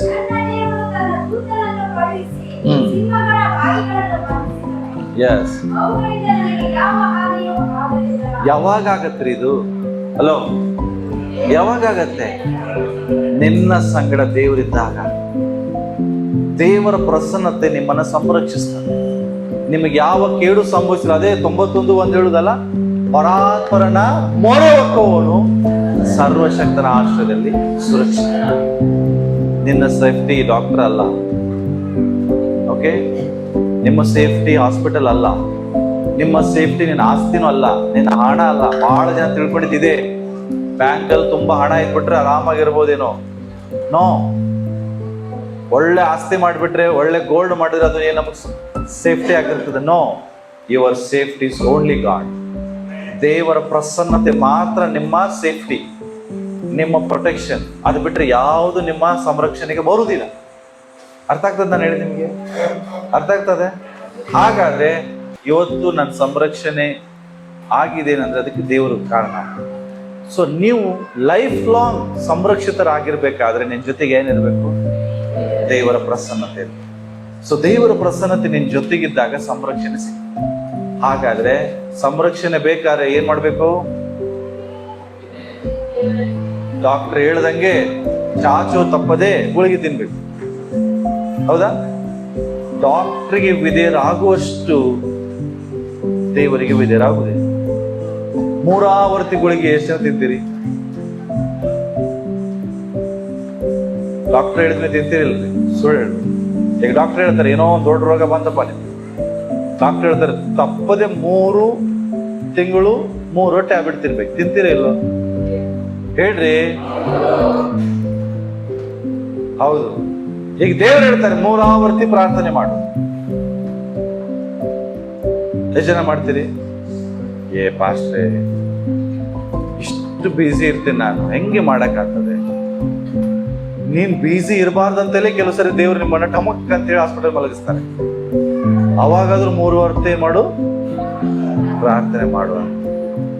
ಅದು ಬೇಕಾ? ಈಗಲೇ ಮಾಡ್ಬೇಕಾ? ಹೇಳಿ. ನಿಮಗೆ ರೆಸ್ಟ್ ಬೇಕಂದ್ರೆ ಹೇಳ್ರಿ, ದೇವ್ರು ಕೊಡ್ತಾರೆ. ನೀವು ಬಾಯಿಂದ ಬರೀ ಬಿಸಿ ಅಂತ ಹೇಳ್ಬೇಡ್ರಿ. ನೀವು ಬಿಸಿ ಇಲ್ಲದಂಗೆ ದೇವ್ರು ಮಾಡ್ಲಿಕ್ಕೆ ಗೊತ್ತಿದೆ ದೇವ್ರಿಗೆ. ಸೊ ದೇವ್ರು ಮಾಡೋಕ್ಕಿಂತ ಮುಂಚೆನೆ ನೀವೇನ್ ಮಾಡ್ರಿ, 3 ಹೊತ್ತು ಪ್ರೇಯರ್ ಮಾಡಕ್ಕೆ. ಯಾವಾಗೂ ಹಂಗೆ ಅಲ್ಲ, ನಾವು ಬಹಳ ಬಿಸಿ ಅಂತ ದೇವ್ರಿಗೆ ಗೊತ್ತಿದೆ, ಈ ಮಗನನ್ನ ಹೆಂಗೆ ಮಲಗಿಸ್ಬೇಕಂತ. ಎಷ್ಟು ಗೊತ್ತಿದೆ, ನೀವು ಪ್ರಾಣಕ್ಕೆ ಭಯ ಪಡೋದು ಎದಕ್ಕೂ ಭಯ ಪಡೋದು ಅಂತ ಗೊತ್ತಿದೆ. ಅದಕ್ಕಾಗಿ ಟಸ್ಕನ ಒಂದು ಸಣ್ಣ ಕಾಯಿಲೆ ತಂದ್ಬಿಟ್ರೆ ಮುಗೀತು. ಹಾಸ್ಪಿಟಲ್, ಅಂಗಡಿಗೆ ಬರುದಿಲ್ಲ, ಮೀನ್ ವ್ಯಾಪಾರಕ್ಕೆ ಬರುದಿಲ್ಲ, ಗಾಡಿ ಹೊಡಿತಾನೆ ಇಲ್ಲ. ಎಲ್ಲಿದ್ದಾರೆ? ಮಕ್ಕೊಂಡ್ರ ಮನೆಗೆ ರೆಸ್ಟ್ ಅಲ್ಲಿದ್ದಾರೆ. ದೇವರು ರೆಸ್ಟ್ ಕೊಟ್ಟಿದ್ದಾರೆ. ದೇವರು ಸ್ವಲ್ಪ ರೆಸ್ಟ್ ಕೊಟ್ಟಿದ್ದಾರೆ. ಯಾಕೆ? 3 ಹೊತ್ತು ಪ್ರೇಯರ್ ಮಾಡ್ತಾರೆ. ಅದಾಗೋಕ್ಕಿಂತ ಮುಂಚಿತೆ ಈಗಲೇ ಪ್ರೇಯರ್ ಮಾಡ್ರಿ, ಸೇಫ್ಟಿ ಆಗಿರ್ತೀವಿ, ಸಂರಕ್ಷಿಸಲ್ಪಡ್ತೀವಿ. Okay, hello. ಲಾಸ್ಟ್ ಹಿಂಗೆ ಹೇಳ್ತಾ ಹೋಗ್ತೇನೆ ನಾನು, ಲಾಸ್ಟ್ ಅಂತ. ಓಕೆ, ದೇವರ ಪ್ರಸನ್ನತೆ ನಮ್ಮ ಜೊತೆಗಿದ್ರೆ ನಮಗೆ ಲಾಸ್ಟ್ ಸಿಗುವಂತದ್ದು ಯಾವ್ದಂದ್ರೆ ಗೌರವ. ಹೇಳ್ರಿ, ಎಲ್ಲರೂ ಹೇಳ್ರಿ, ಪಕ್ಕದವ್ರಿಗೆ ಹೇಳ್ರಿ. ಎಷ್ಟು ಜನರದ್ದು ಮರ್ಯಾದೆ ಹೋಗಿದೆ ಜನರ ಮುಂದೆ. ಬಹಳ ಜನರದ್ದು ಮರ್ಯಾದೆ ಹೋಗಿರ್ತದಲ್ಲ. ಎಂತ ಅವಮಾನ ಆಗ್ಬಿಡ್ತು ನನಗೆ. ನಿನಗೆ ತಿರುಗಿ ಅಲ್ಲಿ ಮಾನ ಬರ್ಬೇಕಾದ್ರೆ ದೇವರ ಜೊತೆ ಕರ್ಕೊಂಡು ಹೋಗು. ದೇವರ ಪ್ರಸನ್ನತೆ ನಿನ್ ಜೊತೆಗಿದ್ರೆ ನೀನ್ ಎಂದಿಗೂ ನಿನ್ನ ತಲೆ ತಗ್ಗಿಸಲ್ಪಡುವುದಿಲ್ಲ. ಆಮೇಲೆ ನಿನ್ನ ತಲೆ ಎತ್ತು ಹಾಗೆ ದೇವರು ಮಾಡ್ತಾರೆ. ಯಾವಾಗ? ದೇವರು ನಿನ್ನ ಸಂಗಡ ಇರುವ. ಬೈಬಲ್ ಸ್ಪಷ್ಟವಾಗಿ ಇರ್ತದೆ, ಸೌಲನ ಸಂಗಡ ದೇವರು ಇದ್ರು, ಆದ್ರೆ ಸೌಲನ ಅವಿಧೇಯತೆಯಿಂದ ದೇವರು ಸೌಲನನ್ನ ಕೈ ಬಿಟ್ರು. ಹೌದಾ? ನಂಬ್ತೀರಾ? ದೇವರ ಪ್ರಸನ್ನತೆಯನ್ನ ಕಳ್ಕೊಂಡ ಸೌಲು ಎದರಿಂದ? ಅವಿಧೇಯತೆ. ಆ ದೇವರು ಅವನನ್ನ ಬಿಟ್ಟು ಯಾರು ನಡೆದ್ರಿ? ಈಗ ಹೋದ್ರೆ 18-12 ಬಿಟ್ಟು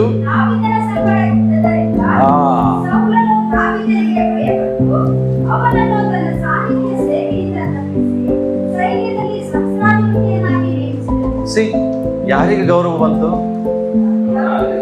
ಸಹಸ್ರಾಧಿಪತಿ. ಯಾರು? ದಾವೀದ. ಸೌಲ ಸಿಂಹಾಸನದಲ್ಲಿ ಕುತ್ಕೊಂಡಾಗ ಸೌಲನ ಪಕ್ಕದಲ್ಲಿ ದಾವೀದನ ಅಣ್ಣ ತಮ್ಮಂದಿರು ಸೈನಿಕರ ಬಟ್ಟೆಗಳನ್ನು ಧರಿಸಿ ನಿಂತುಕೊಳ್ಳುವಾಗ ಊಟ ಕೊಡ್ಲಿಕ್ಕೆ ಬರುವಂತ ವ್ಯಕ್ತಿನೇ ದಾವೀದ. ಅರ್ಥ ಆಗ್ತದೆ? ಸೌಲ ಸಿಂಹಾಸನ ಕೂತಾಗ ದಾವೀದ ಊಟ ತಗೊಂಡ್ ಬರುವಾಗೆಲ್ಲ ಸೌಲ ಅವನನ್ನ ಏನ್ ನೋಡ್ಬೇಡ, ಗೇಲಿ ಮಾಡ್ತೇವೆ. ಮಗ ಆಟ ಆಡ್ಕೊಂಬಂದ, ಹೋಗಿ ಮಮ್ಮಿ ಜೊತೆ ಆಟ ಆಡು, ಊಟ ಮಾಡು, ಬೇಗ ಮನೆಗೆ ಹೋಗು, ಓಡಾಡ್ಬೇಡ, ಹಿಂಗ್ ಹೇಳ್ತಿದ್ರು. ಅಂತ ಮನುಷ್ಯ ಅವನು. ಯಾರು? ದಾವೀದ. ಆದ್ರೆ ಬೈಬಲ್ ಏನ್ ಹೇಳ್ತದೆ? ಇದೇ ಸೌಲ ದಾವೀದನನ್ನ ಸಹಸ್ರಾಧಿಪತಿಯಾಗಿ ಮಾಡ್ಲಿಕ್ಕೆ ಮಾಡ್ಲಿ. ಯಾಕೆ? ಯೆಹೋವನು ದಾವೀದನ ಸಂಗಡ ಇದ್ದಿದ್ದಾನೆ. ಹಲೋ, ಇಲ್ಲೇ ಇದ್ದೀರಾ? ನೀವು ನಂಬುದಿಲ್ಲ. ನಿಮ್ಮ ತಲೆ ದೇವರು ಹೆಂಗೆ ಎತ್ತುವಾಗಿ ಮಾಡ್ತಾರಂದ್ರೆ, ಒಂದು ದಿನ ನಿಮ್ಮನ್ನ ಜನ ಬಹಳ ಕೀಳಾಗಿ ನೋಡಿರ್ಬೋದು, ಆದ್ರೆ ಅವರ ಮುಂದೆನೆ ದೇವರು ತಲೆ ಎತ್ತು ಹಾಗೆ ದೇವರು. ಆಮೇಲೆ ನೀವು ಅನುಭವಿಸಿರ್ಬೋದು ಕೆಲವರು, ಬಟ್ ನಾನ್ ಬಹಳ ಅನುಭವಿಸಿದ್ದೆ. ದೇವರು ಹೆಂಗೆ ನಮ್ಮನ್ನ ಗೌರವದಿಂದ ಎಬ್ಬಿಸ್ತಾರಂದ್ರೆ, ಇಡೀ ಜನ ನಿಮ್ಮನ್ನ ನೋಡಿ ನಿಮ್ಮನ್ನ ಮುಂದೆ ತಲೆ ಎತ್ತಿ ನಿಲ್ಲುವುದಿಲ್ಲ, ಅಷ್ಟು ನಿಮ್ಮ ಮುಂದೆ ತಗ್ಗಿಸ್ಕೊಳ್ಳುವಂಗೆ ದೇವ್ರು ಮಾಡ್ತಾರೆ. ಯಾವಾಗ ಅಂದ್ರೆ ನಿನ್ನ ಜೊತೆಗೆ ದೇವರಿಲ್ಲ. ದೇವ್ರಿನ ಸಂಗಡ ಇದ್ರೆ ಆಟೋಮೆಟಿಕ್ ಆಗಿ ಜನ ನಿನ್ನನ್ನು ಗೌರವಿಸ್ತಾರೆ. ಲೋಕದ ಜನರು ನಿನ್ನನ್ನು ಗೌರವಿಸ್ತಾರೆ, ಅಧಿಕಾರಿಗಳು ನಿಮ್ಮನ್ನು ಗೌರವಿಸ್ತಾರೆ. ಯಾವಾಗ? ದೇವರು ನಿಮ್ಮ ಸಂಗಡ ಇರುವಾಗ. ಹಾಗಾದ್ರೆ ಇವೆಲ್ಲ ನಮಗೆ ಬೇಕಾದ್ರೆ ನಮ್ಮ ಸಂಗಡ ಯಾರಿರ್ಬೇಕು? ದೇವರ ಪ್ರಸನ್ನತೆ ಇದ್ದಾಗ ಮಾತ್ರ. ದೇವರ ಅರ್ಥ ಏನೋ, ಆತನ ಪ್ರಸನ್ನತೆ ನನ್ನ ಜೊತೆಗೆ. ಯಾವಾಗ ಇದು ನನ್ನನ್ನ ಬಿಟ್ಟು ಹೋಗ್ತದೆ, ಇವ್ಯಾವು ನಂಗೆ ಸಿಗುದಿಲ್ಲ. ಇವೆಲ್ಲ ನಮಗೆ ಬೇಕು ಲೋಕದಲ್ಲಿ. ಇವು ಹಣದಿಂದ ಬರುದಿಲ್ರಿ. ಹಣ ಕೊಟ್ರೆ ನಿಮಗೆ ಕೃಪೆ ಸಿಗುವುದಿಲ್ಲ, ಹಣದಿಂದ ನಿಮಗೆ ವಿಶ್ರಾಂತಿ ಸಿಗುವುದಿಲ್ಲ, ಹಣದಿಂದ ನಿಮಗೆ ಸಂರಕ್ಷಣೆ ಸಿಗುವುದಿಲ್ಲ, ಹಣದಿಂದ ಗೌರವ ಸಿಗುವುದಿಲ್ಲ. ಹಣ ಇದ್ದಾಗ ಗೌರವ ಕೊಡೋರು ನಿಮ್ಮನ್ನು ನಿಜವಾಗಿ ಗೌರವಿಸುವುದಿಲ್ಲ. ಗೊತ್ತಾ ನಿಮ್ಗೆ? ನಿಮ್ಮ ಜೇಬ್ ತುಂಬಾ ಹಣ ಇದ್ದಾಗ ನಿಮ್ಮನ್ನು ಗೌರವಿಸ್ತಾರಂತ ನಿಜವಾದ ಗೌರವಿಸುವುದಿಲ್ಲ ಅವರು. ನಿಮ್ಮ ಜೇಬ್ ಖಾಲಿಯಾದಾಗ ಗೊತ್ತಾಗ್ತದೆ ಗೌರವ. ಬಟ್ ದೇವರು ನಿನ್ನ ಜೊತೆಗಿದ್ರೆ ಅವರು ನಿಜವಾಗಿ ನಿನ್ನನ್ನು ಗೌರವಿಸ್ತಾರೆ. ಈ ವ್ಯಕ್ತಿ ಸಂಗಡ ದೇವರಿದ್ದಾರೆ, ಈ ವ್ಯಕ್ತಿ ಸಂಗಡ ದೇವರಿದ್ದಾರೆ. ಎಲಿಷಾ ನಡ್ಕೊಂಡು ಹೋಗುವಾಗ ಜನ ನೋಡ್ತಿದ್ರು, ದೇವ ಮನುಷ್ಯ ಹೋಗ್ತಾ ಇದ್ದಾನೆ. ಜನ ಹೇಳ್ತಿದ್ರು, ಇವನಿಗೋಸ್ಕರ ಒಂದು ಮನೆ ಕಟ್ಟೋಣ, ಇವನಿಗೋಸ್ಕರ ಒಂದು ರೂಮ್ ಮಾಡೋಣ. ಅವನನ್ನು ಗೌರವಿಸ್ತಿದ್ರು. ಯಾಕೆ? ದೇವರು ಪ್ರಸನ್ನತೆ ಅವರ ಸಂಗಡ ಇತ್ತು. ಇವತ್ತು ಜನ ನಮ್ಮನ್ನು ನೋಡಿ ಹಂಗೆ ಹೇಳ್ಬೇಕ್ರಿ. ನಮ್ಮನ್ನು ನೋಡಿ ಜನ ಕೀಳಾಗಿ ಮಾತಾಡಬಾರ್ದು, ಅವನ ಅಂತ ಹೇಳ್ಬಾರ್ದು. ಯಾಕೆ? ನಿಮ್ಮ ಸಂಗಡ ದೇವರ ಪ್ರಸನ್ನತೆ ಇರೋದು ಜನರಿಗೆ ತಿಳಿಸ್ಬೇಕು, ಜನರು ಅದನ್ನು ಗುರುತಿಸ್ಬೇಕು. ಯಾವಾಗ ಗುರುತಿಸ್ತಾರೆ? ನೀನು ದೇವರಿಗೆ ಅವಿಧೇಯನಾಗಿ ನಡೆಯದೇ ಇದ್ದಾಗ. ದೇವರಿಗೆ ಯಾವಾಗಲೂ ವಿಧೇಯರಾಗಿ. ನೀವೆಲ್ಲ ನಾನು ಎಕ್ಸಾಂಪಲ್ ಕೊಟ್ಟೆ. ಯಾರ್ದು ಕೊಟ್ಟೆ? ದಾವೀದನದು ಕೊಟ್ಟೆ, ಯೋಸೆಫನನ್ನು ಕೊಟ್ಟೆ. ಹೌದಾ? ಯಾಕೆ? ಇವರ ಸಂಗಡ ದೇವರಿದ್ರು ಅಂತ ಹೇಳಿದ್ರು. ಯಾಕೆಂದ್ರೆ ಇವರು ಒಂದು ಕ್ಷಣನೂ ದೇವರಿಗೆ ಅವಿಧೇಯರಾಗಿ ನಡೆಯಲಿಲ್ಲ. ದೇವರು ಹೇಳಿದ್ದೆಲ್ಲದಕ್ಕೂ ಅವರು ವಿಧೇಯರಾಗ್ತಾನೆ ಬಂದರು. ಅದಕ್ಕಾಗಿ ದೇವರು ಅವರ ಸಂಗಡ ಇದ್ದನು ಅಂತ ಬಂದರು. ಆದ್ರೆ ಏಲಿ ಸಂಗಡ ದೇವರು ಇರಲಿಲ್ಲ, ಏಲಿ ಮಕ್ಕಳ ಸಂಗಡ ದೇವರು ಇರಲಿಲ್ಲ, ಇಸ್ರಾಯೇಲರ ಸಂಗಡ ದೇವರು ಇರಲಿಲ್ಲ. ಕಾರಣ ಅವರ ಅವಿಧೇಯತೆ. ಅರ್ಥ ಆಯ್ತಾ? ಹಾಗಾದ್ರೆ ಆ ದೇವರ ಪ್ರಸನ್ನತೆಯನ್ನ ನಾನು ಹೆಂಗೆ ಕಾಪಾಡ್ಕೊಳ್ಬೋದ್ರಿ? ಹೆಂಗೆ? ವಿಧೇಯ. ನಾನು ಅದೇ ಹೇಳ್ತೇನಲ್ಲ, ನಾವು ಚರ್ಚಿಗೆ ಬಂದು ಪರಿಶುದ್ಧರಾಗಿ ಕಾಣಿಸೋದು ಬೇರೆ, ಅದು ನಿಜವಾಗಿ ವಿಧೇಯರಾಗಿ ದೇವರ ಪರಿಶುದ್ಧರಾಗಿ ಕಾಣಿಸೋದು ಬೇರೆ. ನಾನು ಹೇಳ್ತೀನಿ, ಇಲ್ಲಿ ಹಾಡು ಹಾಡೋಕ್ಕಿಂತ ಮುಂಚೆ ಆ ಹಾಡಿನಲ್ಲಿರೋ ಪ್ರತಿಯೊಂದು ವಿಷಯಕ್ಕೆ ನಾನು ವಿಧೇಯನಾಗುವಾಗ ಮಾತ್ರ ನಾವು ಹಾಡೋದು ಚಂದ, ದೇವರ ಪ್ರಸನ್ನ, ದೇವರ ಸಾನ್ನಿಧ್ಯಕ್ಕೆ ಹೋಗ್ತದೆ. ಆದ್ರೆ ಆ ಹಾಡಿನ ಪ್ರಕಾರ ನನ್ನ ಲೈಫ್ ಇಲ್ಲ ಆದ್ರೆ ನನ್ನ ಹಾಡು ಮೇಲೆ ಹೋಗುದಿಲ್ಲ. ವಾಕ್ಯ ಕೂಡ ಪ್ರಿಯರೇ, ನಾವು ಏನಿಲ್ಲ ಹೇಳ್ತೇವೆ ಅದು ದೇವರು ನನ್ನ ಸಂಗಡ ಮಾತಾಡ್ತಾರೆ. ನನ್ನ ಸಂಗಡ ದೇವರ ಪ್ರಸನ್ನತೆ ಇಲ್ಲದೆ ಇದ್ದಾಗ ನಾನು ನಿಮ್ಗೆ ಆ ಪ್ರಸನ್ನತೆ ಬಗ್ಗೆ ಹೇಳಕ್ ಆಗುದಿಲ್ಲ. ನಾವು ದೇವರಿಗೆ ಅವಿಧೇಯರಾಗಿ ನಡೆದು ನಿಮಗೆ ಅವಿಧೇಯರಾಗಿ ನಡಿರಿ ಅಂತ ಹೇಳಕ್ ಆಗುದಿಲ್ಲ. ನಾವು ಫಸ್ಟ್ ಏನ್ ದೇವರು ಹೇಳ್ತಾರೆ ಅದಕ್ಕೆ ನಾವು ವಿಧೇಯರಾಗ್ಬೇಕು. ಆವಾಗ ಇನ್ನೊಬ್ಬರಿಗೆ ಹೇಳುವಾಗ ದೇವರು ಅಲ್ಲಿ ಕಾರ್ಯ ಮಾಡ್ತಾರೆ, ದೇವರ ಆತ್ಮನಲ್ಲಿ ಕಾರ್ಯ ಮಾಡ್ತಾರೆ. ಈಗ ನಿಮ್ಗೆ ಅನಿಸ್ತಿಲ್ವಾ? ಹೌದು, ನನ್ನ ಜೊತೆಗೆ ದೇವ್ರ ಪ್ರಸನ್ನತೆ ಇರ್ಬೇಕು ಅನಿಸ್ತಿಲ್ವಾ? ಮಾತಾಡ್ರಿ. ನಿಮ್ಮ ಹೃದಯದಲ್ಲಿ ಅನಿಸ್ತಿಲ್ವಾ? ಸೊ ನನಗೆ ಇವೆಲ್ಲ ಆಶೀರ್ವಾದ ಬೇಕು, ಆ ದೇವರ ಪ್ರಸನ್ನತೆ ನಾನು ಇರ್ಬೇಕಂತ. ಈ ಅನಿಸುವಂಥದ್ದು ಮಾಡೋದೇ ದೇವರ ಆತ್ಮ. ಯಾವಾಗ? ಹೇಳೋನು ಸರಿ ಇದ್ದಾಗ. ಈಗ ನಾನು ಹೇಳೋನೇ ಸರಿ ಇಲ್ಲ ಆದ್ರೆ ನಿಮ್ಮ ಹೃದಯದಲ್ಲಿ ದೇವರ ಕಾರ್ಯ ಮಾಡೋದಿಲ್ಲ. ಹಾಗಂತ ಎಲ್ಲಾ ಹೃದಯದಲ್ಲಿ ಹಂಗಿಲ್ಲ. ಕೆಲವೊಂದು ಬಂಡೆ ಕಲ್ಲು ಇರ್ತಾವ ಇಲ್ಲಿ, ಅವ್ರಿಗೆ ಏನ್ ಮಾಡಕ್ ಬರುದಿಲ್ಲ. ಬಂಡೆ ಅಂದ್ರೆ ಯಾರು? ಹೃದಯವನ್ನ ಕಠಿಣ. ನನಗೆಲ್ಲ ಗೊತ್ತಿದ್ದೆ ಬಿಡ ಮಾರ, ಏನ್ ಹೇಳ್ತೀಯ? ಹಠವಾದಿಗಳು, ಛಲವಾದಿಗಳು ಏನೋ ಇದಾವೆ. ಅವ್ರಿಗೆ ಏನ್ ಮಾಡಕ್ ಬರುದಿಲ್ಲ. ಯಾಕೆಂದ್ರೆ ಇವನ್ ಯೇಸುಸ್ವಾಮಿ ಹೇಳುವಾಗ್ಲೂ ಎಷ್ಟೋ ಜನ ಕಲ್ಲು ಬಂಡೆ ಹೆಂಗಿದ್ರು, ಸ್ನಾನಿಕನಾದ ಯೋಹಾನ ಹೇಳುವಾಗ್ಲೂ ಕಲ್ಲು ಬಂಡೆ ಹೆಂಗಿದ್ರು, ಏನ್ ಮಾಡಕ್ ಬರುದಿಲ್ಲ. ಆದ್ರೆ ನಿಜವಾಗ್ಲೂ ಇವತ್ತು ನೀವು ತೆರೆದ ಹೃದಯ ಉಳ್ಳವರಾಗಿ ಕುತ್ಕೊಂಡಾಗ ದೇವರು ನಿಮ್ಮ ಸಂಗಡ ಮಾತನಾಡ. ಸೊ ನಮ್ಮ ಜೀವಿತದಲ್ಲಿ ಎಲ್ಲಕ್ಕಿಂತ ಅಮೂಲ್ಯವಾದದ್ದು ಯಾವುದು? ದೇವರ ಪ್ರಸನ್ನ. ಅದನ್ನ ಮಾತ್ರ ಕಳ್ಕೊಬೇಡಿ. ಅದನ್ನು ಬಿಟ್ಟು ಹೋಗುವಂತ ಸನ್ನಿವೇಶವನ್ನ ಬರಮಾಡಿಕೊಳ್ಬೇಡಿ. ದೇವರ ಪ್ರಸನ್ನತೆ ಇದ್ದಾಗ ಎಲ್ಲವೂ ಇದೆ. ನಿನಗೆ ಬೇಕಾದ ಆರೋಗ್ಯ ಅಲ್ಲಿದೆ, ನಿನಗೆ ಬೇಕಾದ ಜೀವ ಅಲ್ಲಿದೆ, ನಿನಗೆ ಬೇಕಾದ ಸಮೃದ್ಧಿ ಅಲ್ಲಿದೆ. ಎಲ್ಲವೂ ದೇವರ ಪ್ರಸನ್ನತೆಯಲ್ಲಿ ಇದೆ. ಆಮೇಲೆ ಎಲ್ಲವನ್ನ ಕಳ್ಕೊಂಡ್ರು ಚಿಂತೆ ಮಾಡ್ಬೇಡ್ರಿ. ಆದ್ರೆ ದೇವರ ಪ್ರಸನ್ನತೆ ಕಳ್ಕೊಂಡಾಗ ಚಿಂತಿಸಿ, ಅಯ್ಯೋ ನನ್ನ ದೇವರ ಪ್ರಸನ್ನತೆ ನನ್ನಲ್ಲಿ ಇಲ್ಲಲ್ಲ. ಯಾವಾಗ ಗೊತ್ತಾಗ್ತದೆ? ಕುಟುಂಬದಲ್ಲಿ ಸಮಾಧಾನ ಹೋದಾಗ ಗೊತ್ತಾಗ್ತದೆ, ನಿನ್ ಜೀವಿತದಲ್ಲಿ ಗಲಿಬಿಲಿಗಳು ಬಂದಾಗ ಗೊತ್ತಾಗ್ತದೆ.